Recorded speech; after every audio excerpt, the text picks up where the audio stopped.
In this final episode of our Season 7 Part 1, we get the second battle of Ticonderoga, which could mean huge changes in the war itself. Plus, Ian has a difficult and passionate encounter with Rachel, and Roger and Buck go after a missing Jemmy. And so much more happens in our Season 7 mid-season finale, Turning Points. As always, it was a tough choice. There were just countless important moments that happened throughout this episode. So do make sure you stay tuned until after the honorable mentions to get some more discussion on some other points that really could affect the future story and our heroes. For my first standout scene, it's going to be when Claire finds Jamie still alive on the battlefield. And a lot happens in just these few moments. One, we discover that Jamie is still quite ticklish. Claire is really upset with him. Jamie's hand is once again damaged. And there's some really fun banter between the two here. Claire is, of course, still upset with him, like I said, but more that he went out into the fray and actually went into hand-to-hand battle with people. He was supposed to be off sides, out of danger. Ultimately, Claire just admits to him that she's afraid for him. She fears for his life, and, well, Jamie thanks her for his life.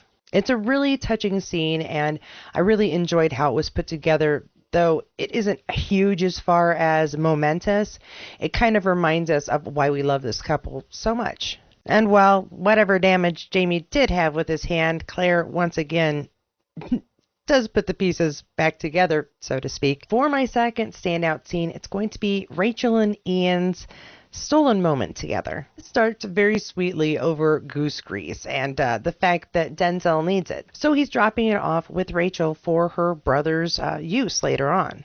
The moment, however, is too much for Ian, and he kisses Rachel, to which she slaps him, which is just a fantastic moment. Rachel is, of course, worried for decency, her reputation.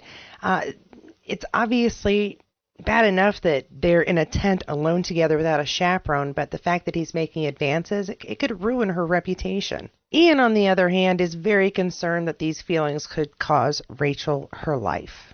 And so, by mutual agreement, they have to stop. Ian, however, does remind me of Book Jamie in the second book where he's with William's mother and he says once he starts, he cannot stop. Ian's line of, I'll take you here and now, it just reminded me of his Uncle Jamie then. When the moment is completely over, though, Rachel is left a bit overwhelmed with everything. And that's going to lead me into my third standout scenes, and that is Rachel and Denzel having a discussion about her feelings for Ian. And I love that within seconds it's about marriage.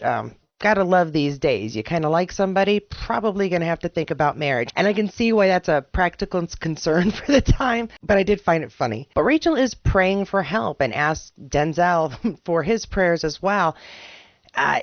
Denzel's not stupid. He knows his sister has fallen for Ian, and by all accounts, from what we can tell, Ian has definitely fallen in love with Rachel. This, of course, is a problem. Ian is not the kind of person that the Quakers would approve of. Obviously, he does not look upon violence as a solution that cannot possibly be chosen.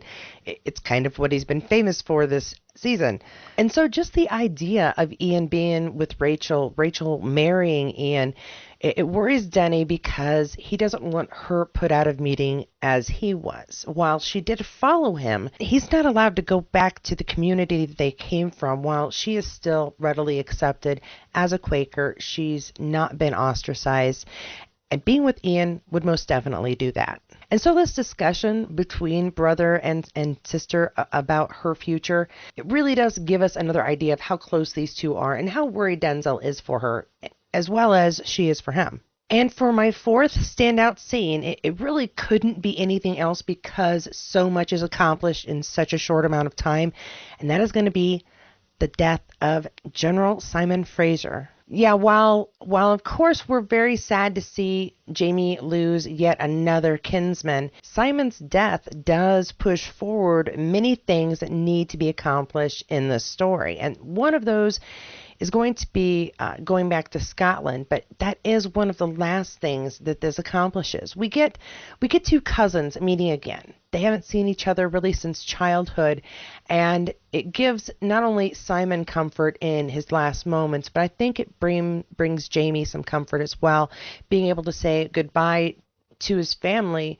who at this point they're on opposing sides. There has been no way for them to meet on friendly terms until now. And as sad as it is, I think it does bring both men comfort in some way. Now, after Simon passes and they've had some chats about old times, which was really heartening, I did cry. We see that Jamie is pinning up the tent so that there is an exit for Simon's soul. And this leads us directly into what I was going to put as a second moment, but it all really comes together, and that is the stolen moments with his son, William. Now, obviously, he has an excuse to go chat with William to at least replace a hat, but we also get a moment with him and Claire where they kind of discuss the difficulties of war, that there really are no winners in the end. Someone is always losing. War is, in fact, a terrible business. But this excuse to come over to the British Army side to meet up with Simon and say his final goodbyes to his cousin, and the excuse to talk to William. This particular scene, it accomplished a lot and is definitely worth mentioning, and is actually going to get my top scene choice of the show because, again, we do so much. We see how William's doing, Captain, now. And it's a nice way to say farewell before they do head off to Scotland. And I do like that they made it part of the agreement for surrender, that he sort of has to go. Now there's nothing that can possibly deter him from getting on a ship and heading back home for a while. And we've reached that halfway point. If you've enjoyed this video so far, please don't forget to like and subscribe below. You can always join as a Patreon or a member of this channel to get a little extra content, sometimes behind the scenes updates. And if you're a Patreon, you'll get these videos with no ads on the Patreon side. Of course, if you'd just like to do one little thank you, I always accept super thanks below. And now it's back to the video. And now for our honorable mentions. This was kind of fun for me because there were so many little moments and I did play around with them. If I don't mention what you think I should have mentioned, again, listen to the closing at the end because I am going to talk about a couple of extras that were definitely going to affect our characters' futures. But for my first honorable mention, officially, we've got meeting Benedict Arnold. I think that it was probably better than meeting George Washington. It's one thing to meet someone famous in history. It's something else to meet someone infamous in history. And as she says, Benedict Arnold isn't just a name. It's a freaking adjective. Someone is a traitor, then they are a Benedict Arnold. That is just the way his name has developed, at least in American society.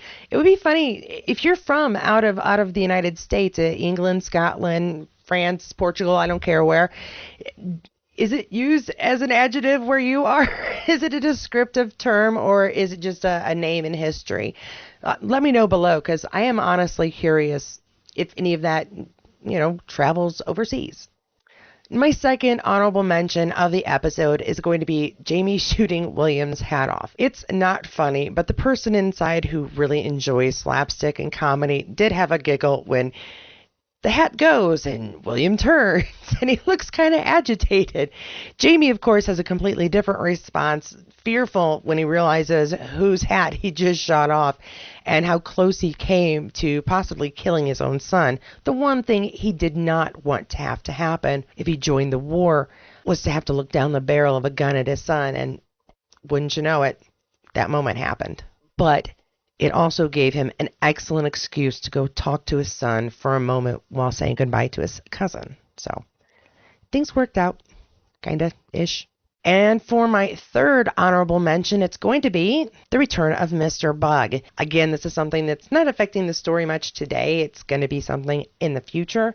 However, now Rachel has seen him. If Ian comes back and Rachel happens to mention she met this fella, it could cause even more problems later on. But more than that, we know that Mr. Bug knows that Ian cares for somebody, which, again, is what Ian was worried about. It puts Rachel in danger. So we'll have to see how that story unfolds in this second part of the season. Now, my fourth honorable mention, it might seem kind of silly, but it's the fact that they actually got to Scotland. I mean, were you with me on that? I wonder what will interrupt them now. I feel like there were at least 2 interruptions on their way to Scotland, but possibly the other one was him joining up. So it was nice to see that actually they'd arrived enough to see land. I don't think anything's going to interrupt them going from the ship to land, but they've made it to Scotland, which sets the scene for what we're going to be seeing immediately, I'm guessing, on the second part of the season 7. How long we'll have to wait for that could be tricky guessing. The editing for the second part is nearly finished from what I've heard. Unfortunately, there's a couple of members of SAG that are unable to join in the editing, so I don't know if that'll slow down the process or change it at all. But as soon as I hear when we'll get the second season, I'll let you know. Now, of course, those weren't all the most important things that happened in the episode. They were just the things that really touched me, and I thought it helped really tell the story, help the episode be as good as it was. But we do have some other elements that are definitely going to come up next season, or were just kind of interesting little add-ins to our characters for this episode. One of those is going to be Denzel and Claire having this little heart-to-heart about death. It wasn't an important moment, but it does kind of give us an idea that Denzel is getting an education as well. Not just that he's learning probably a lot about being a physician, having lost 10 times as many in one day than he had in his life. However, he's also learning that just because his beliefs make him feel a little less wary about violence, it doesn't mean that death affects him more than it would someone who's seen it many, many times over. And I think that was an important chat to have with Claire, not only for Denzel's benefit or for Claire's benefit, but for ours, so that we can see he's still growing as well. I also enjoyed when Jamie was a little under with some medication, thanks to Claire. His value of a man, how many men would be worth his loss of a finger or two.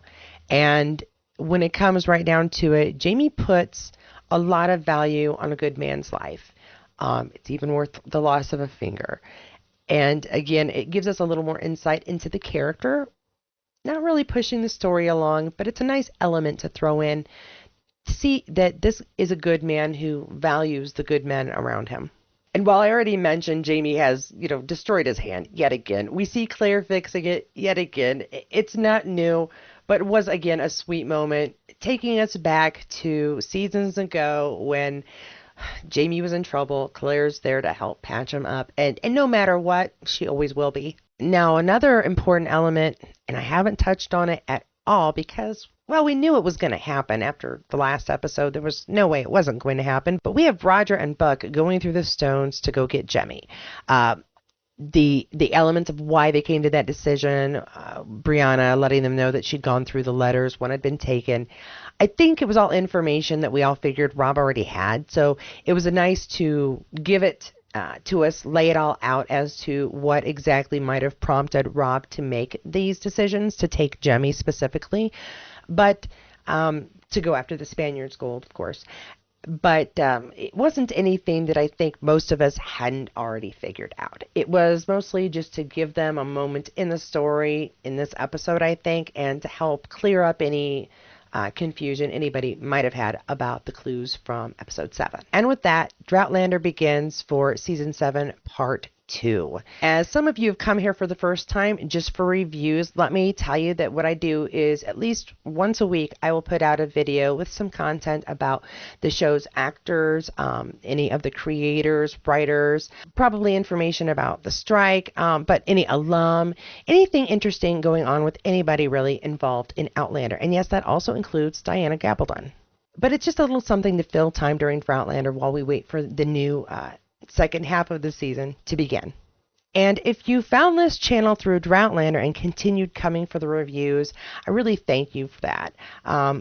Thanks for returning for something that wasn't really what you came here for, but hopefully gave you an interesting place to chat about and meet up. And thanks for listening to me because I usually have something I want to say about these episodes, and it's really nice to have a venue to discuss it and have intelligent people listen and add in their 2 cents in the comments below. I do want to give a special shout out to my channel members, including our newest addition, Galen Rich. And if I pronounced your name incorrectly, I do apologize, but I do appreciate you joining us. Of course, my patrons as well. I thank you for that little extra bit. Please look out for some added content as I go through my videos and pictures from the last month or so of travel, and hopefully get some interesting exclusive content up over the next several weeks. And until then, as always, please enjoy more Outlander content here, and I'll see you there.